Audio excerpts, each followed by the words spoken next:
You know, man, sometimes this whole game feels like ridiculous. In a sense, I think to myself, what more can we get from life than what we already have? Oops, I need to get my quarter to go inside the Aldi. This place is so good. It's so convenient. Sometimes though, I feel like I'm caught in a massive machine and I get swept up so quickly into stuff that I shouldn't even care about. And overall, sometimes, I don't know, man. I had a conversation with a friend of mine. He's really smart. I'm talking this guy studies all day. He had excellent grades throughout college in a STEM major. Brilliant dude overall. Just studies and thinks very deeply about things. He talked about how it always takes more, right? And what does that mean? The sacrifices we make on the daily take more than the benefits we get, which feels insane to think about, right?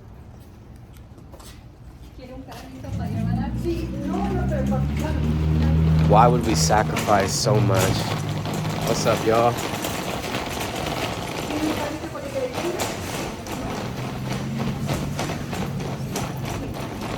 No me entienden.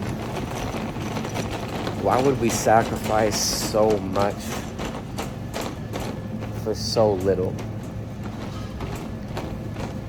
I've been really breaking down why I chase anything, and I don't have a good answer. So why am I rushing at all for anything? It doesn't make any sense. If I don't know for certain what I want,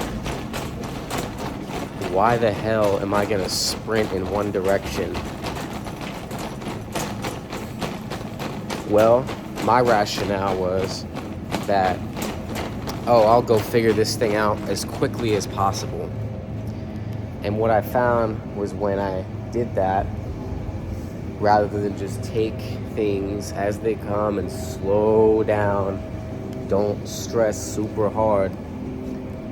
And you know I like to hustle, man. I actually dig the high you get. And that might be all that I'm doing, is getting that high.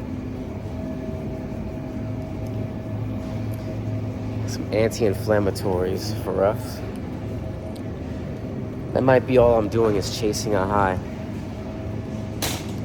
That's why when I used to smoke a lot of pot, I would actually combine the two. I would love working out and being high at the same time. But overall, I feel like we're just chasing constantly this idea of an ideal, but that ideal doesn't get achieved. What does that leave us with? Emptiness? The insatiable desire for more, which we were hopefully trying to get rid of. Having good problems is probably the only reason that I hustle. I don't want to be thinking about where am I going to put my head down at night. That is unacceptable to me. I've been there, done that. The stress levels you have of not having a consistent place to stay. Oh boy. You talk about taking the soul of a man.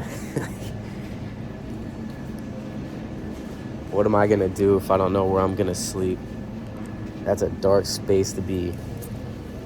Anyway, I thought that back in the day when I was really going hard, and I mean just pushing the envelope of whatever I thought I could do and then doubling up on that, burning myself out to the point of just immobility. And what does that do to you long term? It probably hurts you from being able to consistently do anything. I think that's what happens to a lot of young entrepreneurs or people that pursue anything with a bright-eyed passion, men, women, everybody, burn out. And then they take, I don't know how, some people take years to get out of burnout. I'm serious, this is no joke. If there's anyone watching this and they're thinking to themselves, I can't stand the way I feel, your body's probably telling you something. You're not soft. You're not. Oh, that gets me pissed off just thinking about it, because I remember how bad I felt on the daily, but I thought for sure that I was doing the right things because I was making all these sacrifices for the betterment of my future. And sometimes these things felt like they paid off, but I look back at my life and I think sometimes it really feels like it took more than it gave. And what do I mean took more? Well, if you're of the opinion like I am that we are all talking apes, but there's something more to that, then you'll think, okay,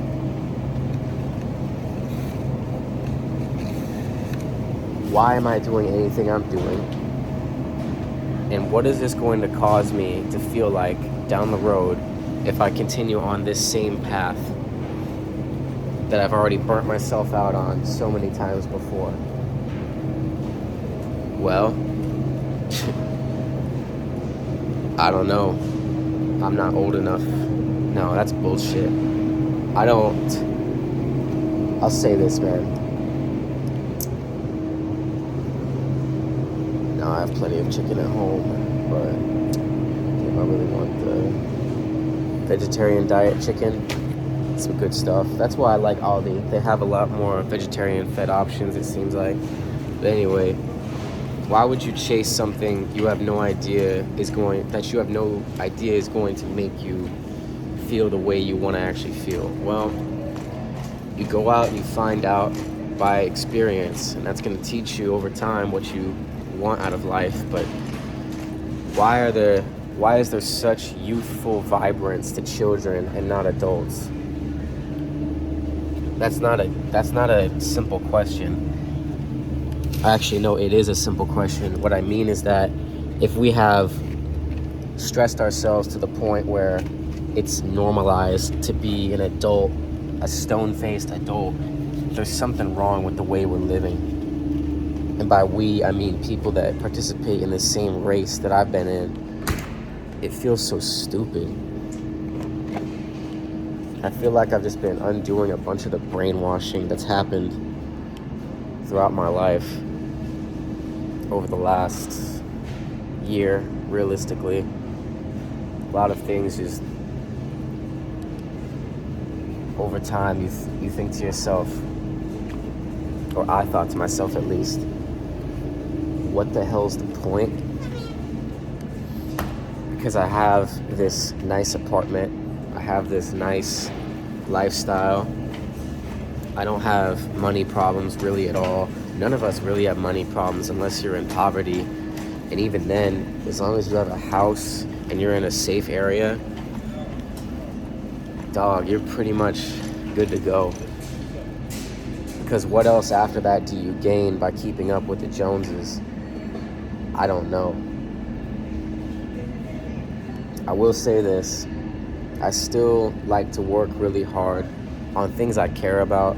I really try to care more about what am I actually doing with my life rather than just swinging for home runs out of some ego-driven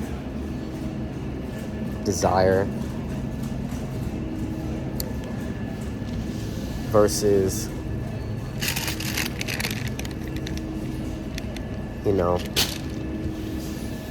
something actually meaningful,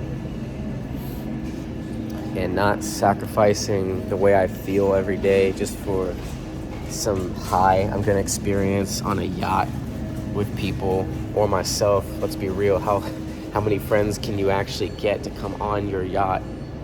One, that are actually your true friends, and they would be with you if you slept under a bridge versus, and not just the fact that you own a yacht, and two, how are you going to have the time to get the friends to go on the yacht with you? They say entrepreneurship is a very lonely route. Well, you're damn right it is. And it's almost like a thing that we pride ourselves on, as especially the young folk. They're like, I'm gonna reject society, I'm gonna reject everything I've been told because I'm my own. I think the way that a lot of people don't. I think against the grain. I'm special, I'm this, I'm that. You know, I listened to a podcast yesterday with this dude who he's bought businesses, he's gotten rich, he's preaching essentially to get rich the slow way, right? And I'm thinking to myself, okay, what does that actually mean? Well, what it means is, quinoa crunch veggie burger? What he means is you can have a 0.1% chance of winning and me being that billionaire, or you could decide to get rich slowly, because to his estimation, a lot of entrepreneurs believe they, or at least they don't see that they are caught up in this lie of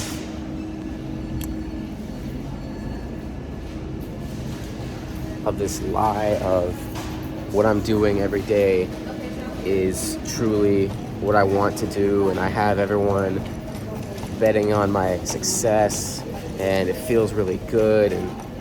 But in reality, the majority of the time, you're working 100 hours a week to avoid working 40 hours a week for someone else, which, if you just kept your expenses low, you could get rich you could more likely get rich on that route than instead of chasing this, I would say, highly ego-driven desire to cash out with hundreds of millions of dollars, right? And we're, as entrepreneurs, caught up in that, thinking we're making all the right decisions. But in reality, the VCs funding your passion project are the ones that get to go home at 4 p.m. And I didn't look into that. I don't know if that's what VCs do. But he makes a great point that you could always be working, especially if you have someone else's money on the line. There's that external pressure. Right now, I'm just walking through a grocery store. It is 3 p.m. It's like 3 something o'clock, right? And I'm just walking on through and just enjoying looking at all these cool protein pancake mixes and looking at the ingredients, making sure I don't just grab whatever's on the shelf in front of me because I'm in a frantic rush to get home. I actually have time to read if there's anything in here that might damage my body, which is a genuine concern I think everyone should have. And I genuinely mean that. Knowing where your food's coming from and everything else, like, that's no joke. It's not cool to care. Well, I don't give a shit. You know why? Because caring is what got our species to this point. And now that we have all of these amazing establishments like grocery stores, we're all cocky, or at least a lot of us are cocky, and we think that we don't have to care and worry about anything. I'll just shirk that responsibility. Like, no, that's how you just get completely dependent and you don't think for yourself. Anyway, that's one of the rants I'll get on about not thinking for ourselves, and that's one of the reasons I wanted to become an entrepreneur. I I still think I want to own my own business to the extent that I'm doing something where I just have the independence to not care and do as I please.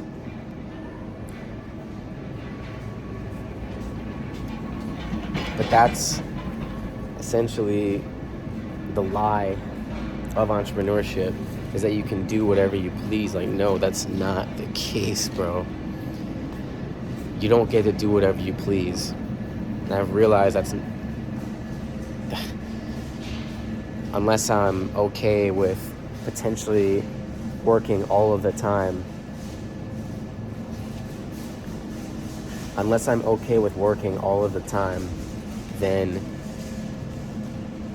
entrepreneurship is not my path. And it depends what you consider work too. Do you consider work going to your 9 to 5 and then after it's not even work anymore because you're doing 4 to 5 hours of your passion project until you go to bed? I think that's another gimmick sold to youthful people, that you can just get your 9 to 5 and then you can throw all your time into the passion project. Well, you only get so much time in the day, and not even just time, because time is man-made, but your energy is not. No, your energy is just a part of you, and that's natural, but time is just what humans have used to describe the length of what even is time? What would you describe that as? Bro, I'm getting so lost right now. The whole point of that is just that you go home and you have this freedom to do as you please. But how much energy do you have now to focus on your passion project, especially if you hate your 9 to 5? That's why I think work from home is one of the dopest things we've ever come up with. The fact that you don't actually have to clock in and out, or at least not go to an office and waste your energy stressing about dealing with Deborah from accounting or Jake at the front desk giving you hell for something you didn't even know you messed up. Like, I can't even fathom how shitty that lifestyle could be. It's just not for me, man. So that's something I've figured out over time. It's what I can and can't do, and I don't want to put up with. But I know for a fact, everything bagel egg white wraps, these are gonna suck. I'll try them out though. There's one thing I've figured out is that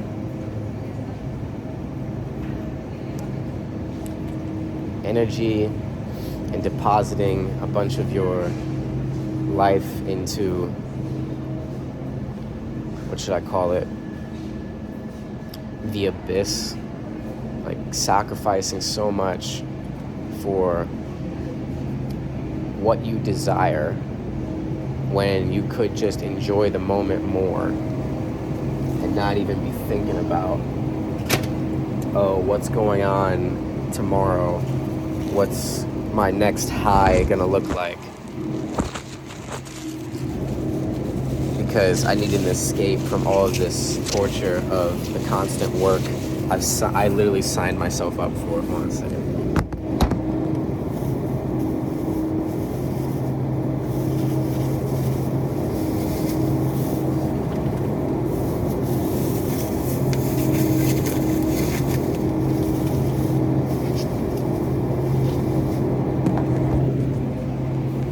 I just thought of something. Shopping is almost like therapy for me. That probably sounds feminine as hell.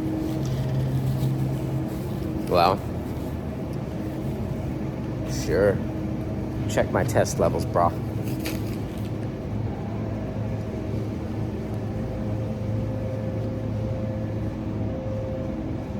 There's so much dairy right here, and I don't even want it. Because I know what I'm going to feel like if I eat it. Not worth it, dude. Not worth it. Ooh, some olive hummus.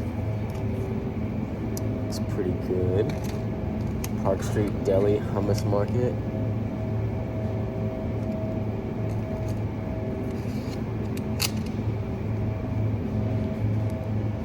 I love hummus, man. So damn good.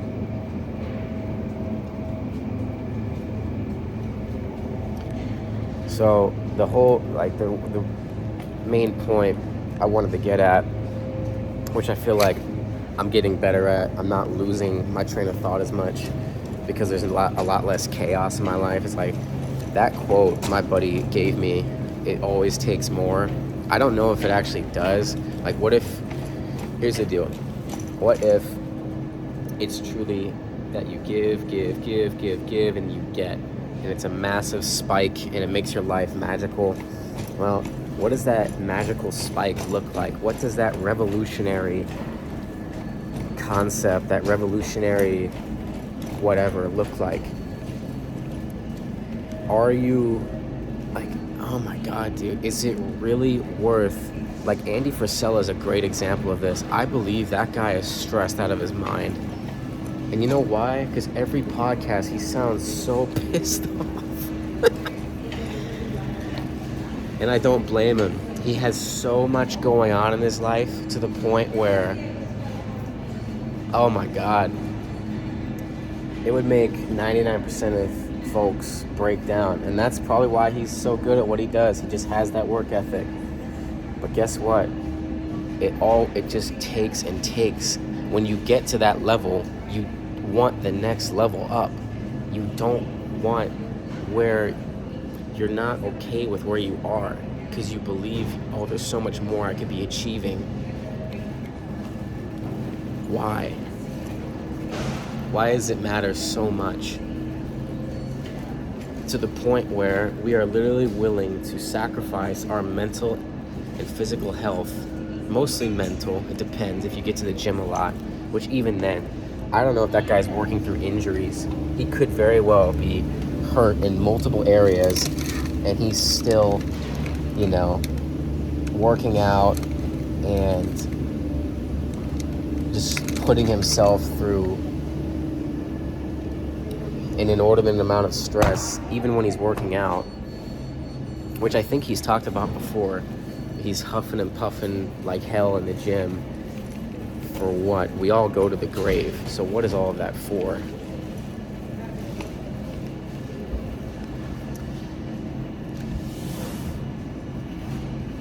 Plant-based protein fries, whole wheat flour. How much? $6? I'll give him a shot.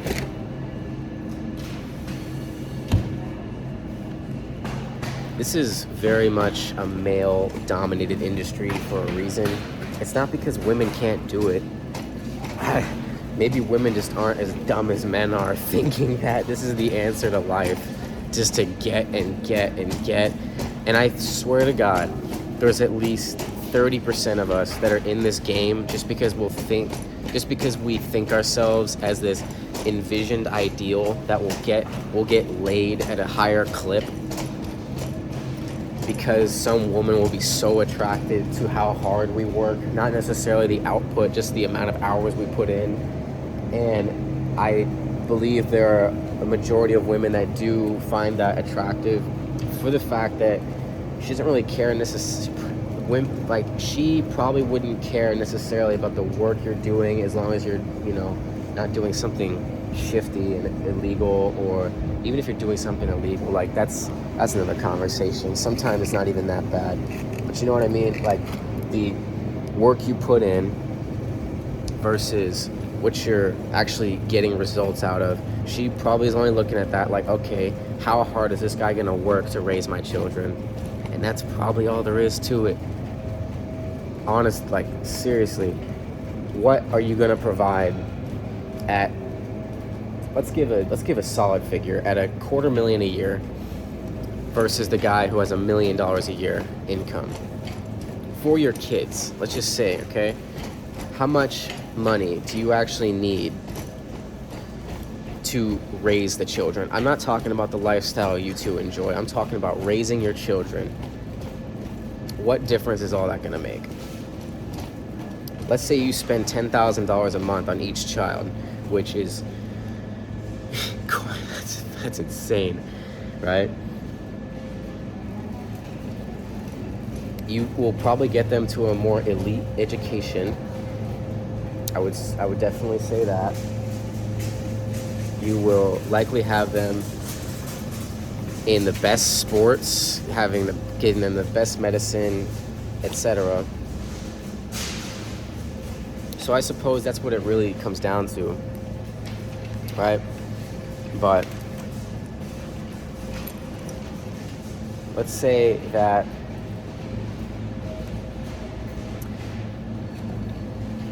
dude, in order to sacrifice, think of it realistically.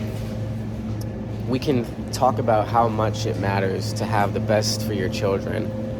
Like, sure, yeah, I get it. Okay, now let's also peel back the layers and really think to ourselves for a second. If you are a man making $1 million a year, $250,000 a year, whatever it is, how much time are you realistically going to have for your children? Especially if you're of most men who they desire to hustle more and more and just never stop. That doesn't make any sense to me. It's almost like, what are you actually getting for someone else versus what you're getting for yourself? Is it really about the children and being the best man, or is it realistically just for your own self-interest? And by being the best man, I'm talking about being the best man for other people besides yourself. Or is it a lot of just self-interest, which Ayn Rand talks about the virtue of selfishness, whereby you focus holistically on yourself, then by nature, the people around you that are most influenced by you will see that and hopefully will rise up with you. And capitalism has worked in this example, by the nature of people desiring to have a lot of money, and then they create a product that the people strongly desire, and then that same company, that company makes a massive bankroll off of it. Cool. Here's the deal. How many of us are actually going to do that? Very few. Very few.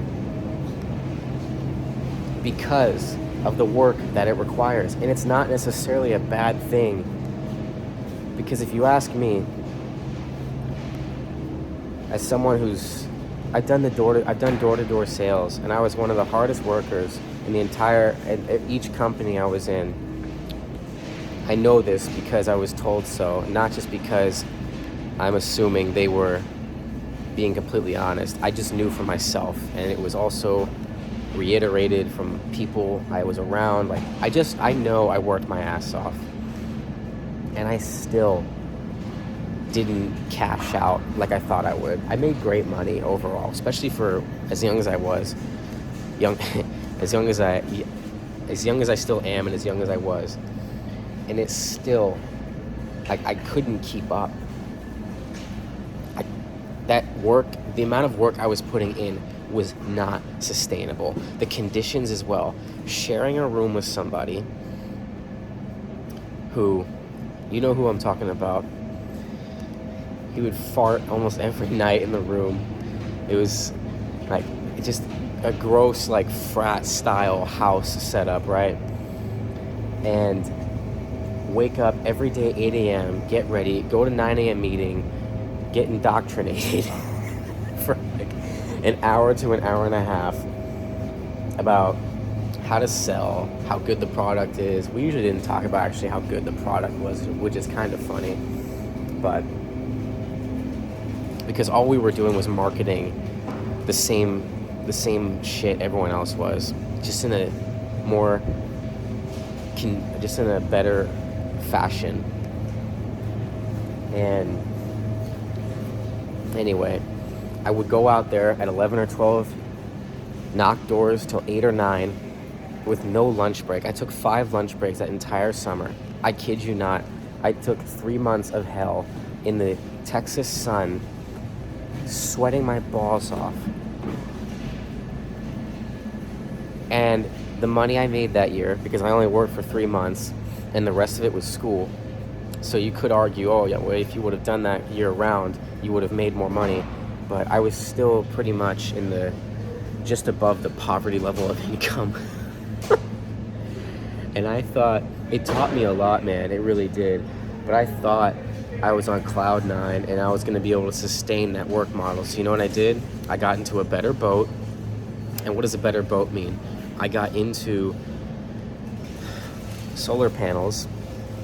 I was selling that for a while. And I made better money, or better money per hour. I made about the same money. But I made more money per hour because the product was more valuable in my eyes. And it made more commission per sale. And I was much more passionate about it. But even then, come around month 2 of that summer,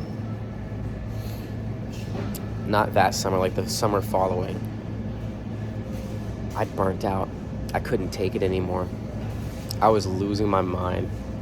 It was just so much pressure on myself to go knock doors, and this was now in the Florida Panhandle. Sweat my balls off again, get told no all day, especially by people who didn't understand the product, and you have to smile and grit through that all day. And once they figure out how the product works, a lot of people were very interested. But the problem was I couldn't even get people to sit down. And so I thought this consistent level of income, excuse me, brother, I thought this income was going to be consistent. And then I burnt out again after 2 months. Damn, this video is long. But you understand what I'm talking about? This is all unfiltered. I'm not even really trying with this video because I don't have to. Like, I'm not going to spend my time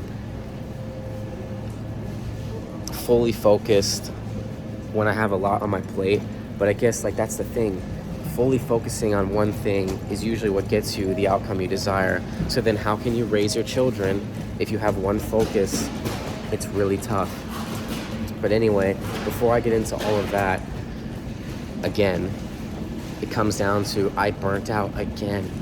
And then each time I try to go back out and knock doors, I just couldn't do it anymore. It was so awful. I actually, directly after that summer, I went up and I knocked doors for a campaign. That was hell in itself. That was the most work I've ever done for the least amount of pay, and I was extremely passionate about it. But within a month, I was burnt out. I couldn't take it anymore. It was just so awful. And I know that I've proven to myself multiple times the work ethic I have.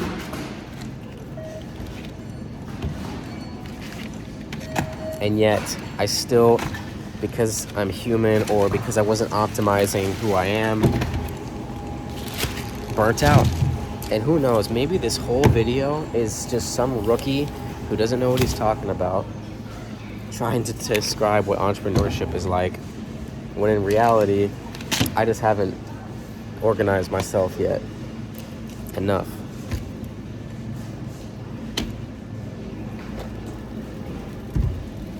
Right.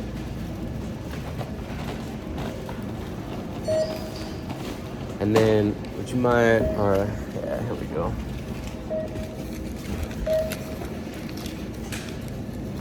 Hold on, y'all.